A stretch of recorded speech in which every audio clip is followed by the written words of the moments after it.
the Kickin Her Way podcast, episode 3. So obviously we had the transfer window close just yesterday, so let's talk a bit about that. We're also going to be talking a bit about the London derby that took place this weekend, as well as all the other WSL fixtures, and talking about what is happening this weekend in the WSL. So let's get going. First off, I'm going to talk a bit about some of the transfers that I missed since the last episode, and then we'll go on to some of the bigger ones and the deadline day chaos that we came upon.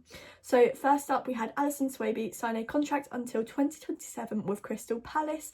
We also had Temwa Chawinga, who has signed a contract extension with KC Current until 2028. Crystal Dunn departed from Gotham FC, and we saw her transfer over to PSG, which is an amazing transfer, and I can't wait to see her get started with PSG. We also had Kenza Dali, who I mentioned in the last episode about her departing from Aston Villa, and it was announced that she has signed with San Diego until 2026, so we'll be seeing her get some action in the NWSL. Now, let's talk about some of the deadline day drama and the big ones that took place within the last week. So with the deadline day chaos, I think most of us will agree we didn't see some of that coming, from Kira Walsh making a possible move over to the south of the river, or possible rumours that Chloe Kelly was making her way back to the north of the river. Let's talk about which ones have been confirmed. So there's still lots of talk about Kira Walsh, whether she actually has signed for Chelsea. We had lots of talk about her undergoing a medical assessment and examination over at Chelsea on deadline day, but nothing was confirmed and it seems a bit sketchy, so we've got to stay tuned to see whether she's actually stayed at Barcelona or is making that 800k move over to Chelsea. And Chloe Kelly, so she came out the day before deadline day talking about how she has been treated unfairly at Manchester City within the past couple of months. It's affected her mental health, and it's amazing to see her speak out about this, because we all need to remember that players are humans first and they do have feelings, and the way that they are treated is not fair, especially in this situation. And she was really worried about her mental health being at the club, saying she just wants to be happy again, and about the Euros, she was willing to give up her place if it meant leaving the club due to the unfair treatment. So there was loads of rumours then on deadline day whether she was making her move over to Manchester United, Brighton or Arsenal on loan.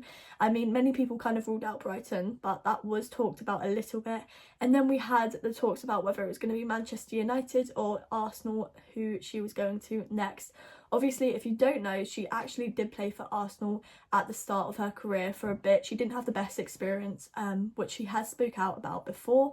But it seems that she has made her move over to Arsenal for the remainder of the season. And obviously we hope that she gets some good playing time over at Arsenal, and it'll be interesting to see her under Renee Slagers and how she gets played, and hopefully it will help her bring back the happiness within football for her experience that she's been having recently. And then it was quite quiet for Arsenal in the transfer period. Many fans weren't looking too happy, as they were in need of a certain position, if you didn't know, and they just weren't getting it, or not even any rumours about who they were getting, although Trinity Rodman was up there, but that's gone quite quiet and nothing's happened about that. So I think that is going to be a summer transfer window talk about. But it was just a couple of days before deadline day that it was announced that Jenna Nighswonger has signed for Arsenal, and it will be very interesting to see her play. If you don't know who she is, she previously played for Gotham FC, and now has transferred over to Arsenal. She also helped America win the gold medal at the Olympics just last year, so she's an insane player, and if you don't know her, get to know her and go watch some of her amazing videos of her goals and performances throughout her years. And then it was officially announced on the weekend at the London derby that Naomi Girma has officially signed for Chelsea on a world-breaking fee of $1.1 million in the world of women's football.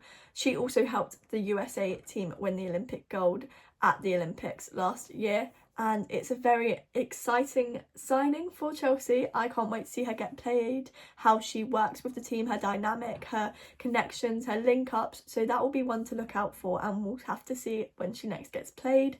We've also had Laura Wienreuter making her move over to Manchester City on loan for the rest of the season, not getting much time at Arsenal on the playing field, and that was said to be a part of the agreed deal with Chloe Kelly's loan as well, so that's interesting to hear. We also had Nordum sign for Brighton, which is a very exciting signing for the Seagulls. We had Annick Newman go on loan to Crystal Palace from Chelsea.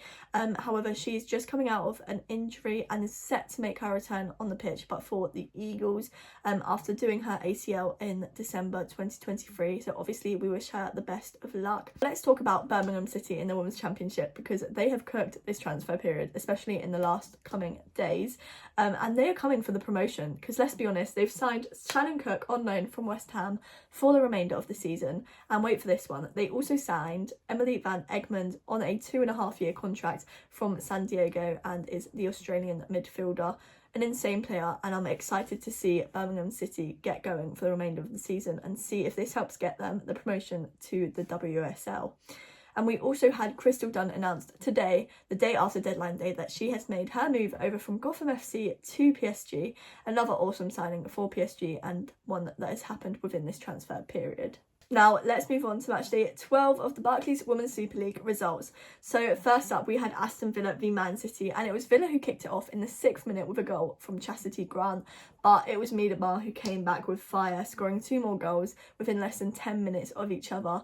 But it was an own goal from Alexandri, which meant that it was then equalised. But of course, Manchester City came back with 2 more goals from Jess Park and Fowler, which made the final score 2-4 to City, unfortunately for the Villians. And then we had Crystal Palace v Spurs, and it was a little bit of a heartbreak for Crystal Palace as they were denied of their points just in the 90th plus 5th minute after a goal from Olivia Holt, which allowed Tottenham to grab those 3 points and move them up in the table. We then had Leicester City v Liverpool, and Leicester City are wanting to fight their way up the table and out of that relegation danger zone as they caused shock and beat Liverpool 2-1, which is their first win since October in the WSL. We then had West Ham v Everton, and although it was Everton who held that slight dominance over West Ham with the possession of the ball, it was 2 goals from West Ham and a penalty, which meant that they won 2-0 over Everton. We then had Man United v Brighton, and Man United are on fire recently, and Tooney is back with fire. She scored in just the 2nd minute of the game, kicking it off until 2 more goals were scored, making the final scoreline of this game 3-0 against Brighton, pushing Man United up in that league table. Now we're going to move on to the big London derby, which happened last weekend. It was Chelsea v Arsenal at Stamford Bridge, and I technically predicted it. If we remember from the last episode, I did say it was going to be a late minute goal, and the 84th minute I'd say it's a late minute goal, although it was from a penalty, which many are saying to be controversial. I can see where many people are coming from if you know why it happened, but I don't want to speak too much on that, and I do think if I speak, I'm in trouble, so I'm going to move away from that situation. Emily Heaslip, I would also say to move away from the Arsenal fans because they are not happy with you, and from a neutral position, you have to agree that maybe there were some refereeing moments that could have been better, maybe some decisions, some cards that could have been given to, I'm not saying who, that could have changed the outlook of the game in the end, but the game is over and we're going to have to move on. Unfortunately, that's not what Arsenal fans will be wanting to hear, so any Arsenal fans on here, I'm sorry. But it was 1-0 in the end. Overall, we have to agree it was a good game. Great efforts from both teams. It could have gone either way. I think we all know that. There were times where both teams were getting rattled from each other. I think it was after they came out in the second half. Chelsea seemed to be rattled quite a bit by Arsenal for a fair few minutes of the game, shall we say. Chelsea just seemed to be under a lot of pressure and were giving away a ball, being a bit sloppy. But, I mean, I guess they worked their way back up with the win.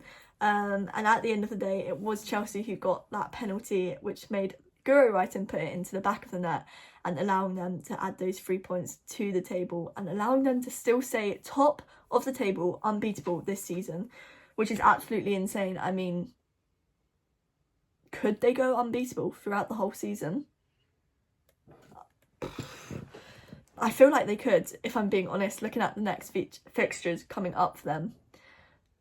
I will be going absolutely insane if they do. But we'll have to wait and see. We can't speak too soon. I don't want to jinx it. And now we're going to move on to Matchday 13 of the Barclays Women's Super Leagues and the fixtures coming up this weekend. So it's another big weekend for Arsenal as they take on Man City away with a 12 o'clock kickoff on Sunday. So all this weekend's games are taking place on Sunday. Then have Everton v Leicester City, and this will be an interesting fixture because both teams sit next to each other in the league table with just a difference of 1 point between them. So they'll both be fighting to overtake each other. And then we have Liverpool v West Ham at the same time. So another kickoff of 2 o'clock. The same with Everton and Leicester. They are both sitting next to each other on a difference of 1 point. V Chelsea, as Chelsea look to remain on their unbeatable streak. However, obviously Villa do have that bit of a home advantage, and that will be a kickoff time of 2:30. We then have Tottenham v Man United. Now Man United have been on fire recently, and we also have Tottenham who have been doing pretty decent within the league table, and that will be a kickoff time of 6:45.